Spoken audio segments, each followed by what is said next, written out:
ये वही नसबनामा है जो खुदावंद यीशु मसीह का है। और यहां पर मरकूम है क्या? यीशु मसीह इब्ने दाऊद, इब्ने इब्राहिम का नसबनामा।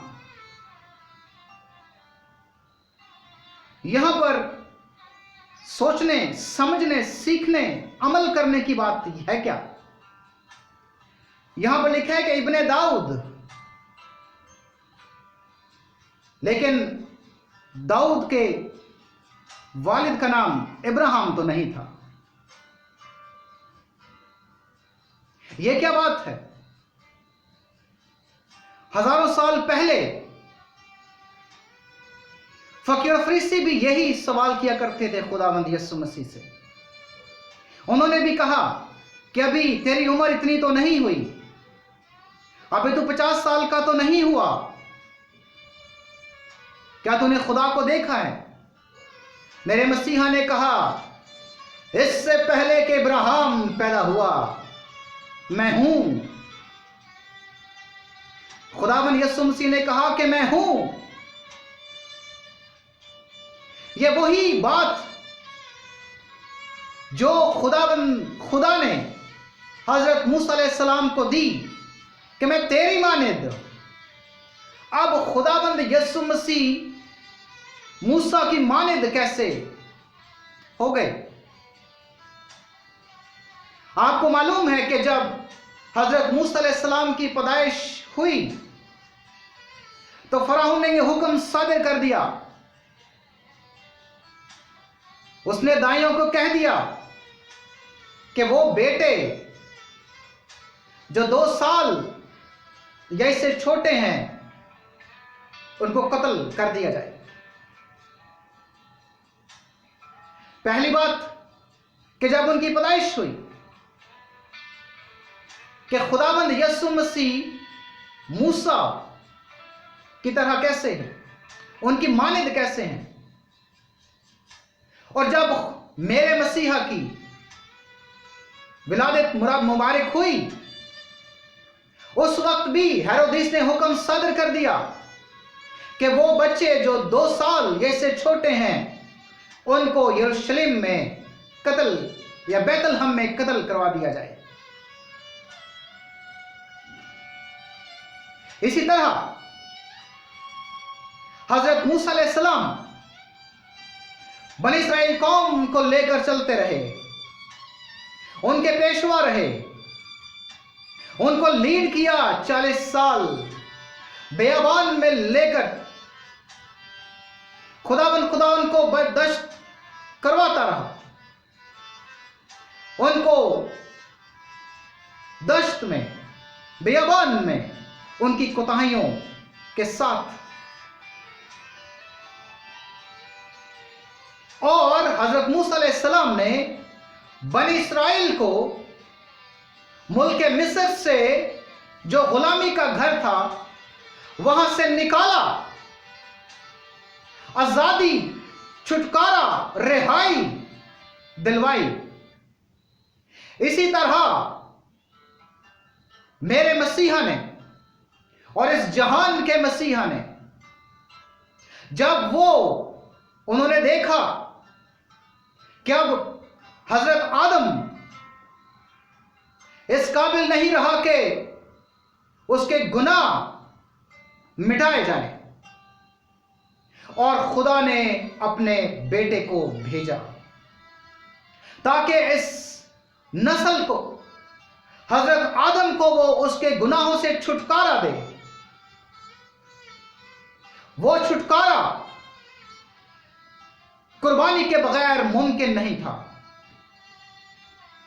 पहले कुर्बानियां चढ़ाई जाती थी गुनाहों को ढांपने के लिए, गुनाहों को ढांपने के लिए कुर्बानियां चढ़ाई जाती थी, लेकिन गुनाह खत्म नहीं होते थे। इसलिए खुदा ने अपने बेटे को भेजा ताकि वो बनी इंसान के इस्सियां को उठाकर ले जाए। और यूहन्ना इस्तबागी भी इस बात की गवाही देता है, देखो ये खुदा का बर्रा है जो जहान के गुनाह उठा ले जाता है। मेरे और आपके मसीहा ने ऐसा ही किया। वो पाक जात, वो गुनाह से मुबर्रा, जिसकी जात में गुनाह नहीं, और गुनाह वो ही मुआफ कर सकता है जिसकी अपनी जात में गुनाह नहीं होता। वो जात गुनाह मुआफ नहीं कर सकती जिसकी अपनी जात में गुनाह हो, क्योंकि मेरे मसीहा खुदा के बेटे हैं और ये मसीहत की बुनियाद है, ये ईमान की बुनियाद है। मैं आगे चलकर आपको बताऊंगा कि वो खुदा के बेटे कैसे हैं, कैसे मसीही को खुदा का बेटा मानते हैं, और खुदा के बेटे में गुनाह नहीं है। अगर कोई है तो साबित करे। दुनिया के तमाम अध्ययन, तमाम मज़ाहिब, तमाम अकायद, तमाम अकीदे इस बात पर मुत्तफिक हैं कि हजरत सैयदना यीशु मसीह की जात में गुनाह नहीं, और गुनाह वही माफ कर सकता है जिसकी अपनी जात में गुनाह ना हो। कोई बर्रा, कोई बछड़ा, कोई बैल गुनाह माफ नहीं कर सकता। एक ही जात है इस कायनात में जिसने हर इंसान के लिए, हर जी रूह के लिए, हर जी नफ्स के लिए अपनी जान का फिदिया दे दिया और हमारे गुनाहों को उठाकर ले गए कोहे कलवरी पर, और मौत का डंग जाता रहा, गुनाह मिटा डाले। जिस तरह हजरत मूसा अलैहिस्सलाम ने उनको रिहाई बख्शी, इसी तरह रूहानी रिहाई, गुनाहों से रिहाई, गुनाहों से नजात मेरे और आपके और इस कायनात के खुदावंद खुदा ने हमें गुनाहों से नजात दे दी और हमें उस तनूर के घर से, उस गुलामी के घर से निकालकर आसमानी शहरी बना डाला। कोई और नहीं है, क्योंकि मरकूम है आसमान के नीचे और जमीन के ऊपर कोई दूसरा नाम नहीं बख्शा गया।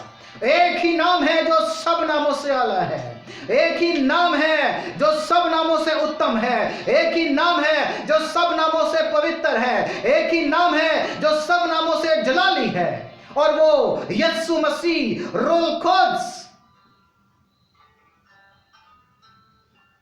हय्युल कय्यूम, बादशाहों का बादशाह, राजाओं का राजा, नूरे मुजस्सम, अल्फा और ओमेगा, वो जो है सो है। उसने हमारे गुनाहों का फिदिया दिया। यह है मिसले मूसा कि मैं तेरे दरमियान से, तेरी मानेद, तेरे भाइयों में से तेरी मानेद एक नबी बर्पा करूंगा, और वो खुदाबंद यीशु मसीह है, कोई और हो नहीं सकता, क्योंकि वादे का फर्जंद इसहाक को कहा गया है। इसहाक को कहा गया है वादे का फर्जंद, कोई और वादे का फर्जंद नहीं है, और इसीलिए हम उस मिरास में शामिल हो जाती हैं। ऐ मेरे बाप के मुबारक लोगों, मेरे मसीहा ने कहा, मेरे मसीहा का इरशाद है, उनके लबों से निकले ये अल्फाज मुबारक, ऐ मेरे बाप के मुबारक लोगों, उस मिरास में शामिल हो जाओ जो बिनाए आलम से तुम्हारे लिए तैयार की गई है। क्या किसी ने ऐसा कहा? 1,24,000 अंबिया इस दुनिया में तशरीफ लाए, किसी ने यह नहीं कहा कि जा तेरे गुनाह मुआफ हुए, जा तेरे गुनाह मुआफ हुए। वो मेरे मसीहा है। और अगर आप नसबनामा उठाकर देखें, यह नसबनामा जो यहां पर मरकूम है, लफ्ज ब लफ्ज, शोशा ब शोशा आपको 4 दफा मिलेगा, और यह बादशाहों का नसबनामा है, किसी इंसान का नहीं। यह शहजादों का नसबनामा है, किसी इंसान का नहीं। यह जलाली खुदावन का नसबनामा है, और हम जो उसको कबूल कर लेते हैं वो उसके नसबनामे में शामिल हो जाते हैं। मेरे अजीजों, खुदावंद यीशु मसीह को कबूल कर लीजिए। वो आपको अपने नसबनामे में शामिल करने को तैयार है। वो आपका इंतजार कर रहा है। वो चाहता है कि मेरा बेटा और मेरी बेटी मेरे नसबनामे में शामिल हो जाए। वो चाहता है कि आज आप तौबा कर लें, क्योंकि उसने आपके गुनाहों का फिदिया दिया है, आपके पांव को उस्तवार किया है, आपके पांव को चट्टान पर रखा है। उसने हमें उस मुकद्दस शहर का शहरी बना डाला है। कोई और जात है नहीं, किसी और में इतनी सख्त है नहीं जो कह सके यीशु मसीह पर ईमान ले आइए, क्योंकि वो खुदावंद है, वो मेरा मसीहा है, वो जलाली है। खुदावंद खुदा का इंतजाम इलाही देखिए, खुदावंद खुदा के साथ जो शुरू में काम करने वाले, क्योंकि खुदावंद यीशु मसीह खुद क्रिएटर हैं। जब हम कहते हैं रूह अल्लाह, जब हम कहते हैं कलमतुल्लाह, तो वो खुद क्रिएटर हैं। सो क्रिएटर के पास आ जाइए, तौबा कर लीजिए। आज आप खुदावंद यीशु मसीह को पुकारेंगे तो वो आपकी आवाज को सुन लेंगे। क्यों सुन लेंगे? क्योंकि वो जिंदा है और जिंदा ही आवाज को सुनता है, जिंदा ही आपका जवाब देता है, जिंदा ही अपना बाजू, कवि कुदरत वाला बाजू हिलाकर आपको बचा लेता है। मेरे अजीजों, मेरे हमवतनों, मेरी बहनों, मेरे भाइयों, खुदावंद यीशु मसीह को कबूल कर लीजिए। अब यह वक्त है, क्योंकि उसके आने का वक्त जल्द वो आने वाला है। ये हालात, ये वाकयात इस बात के शाहिद हैं कि वो जल्द आने वाला है। अगर आज आपने इस खुदावंद खुदा को कबूल नहीं किया तो यकीन जानिए आप घाटे में रहेंगे। खुदावंद इस कलाम के वसीले से आपको बरकत दे। आमीन सुम आमीन।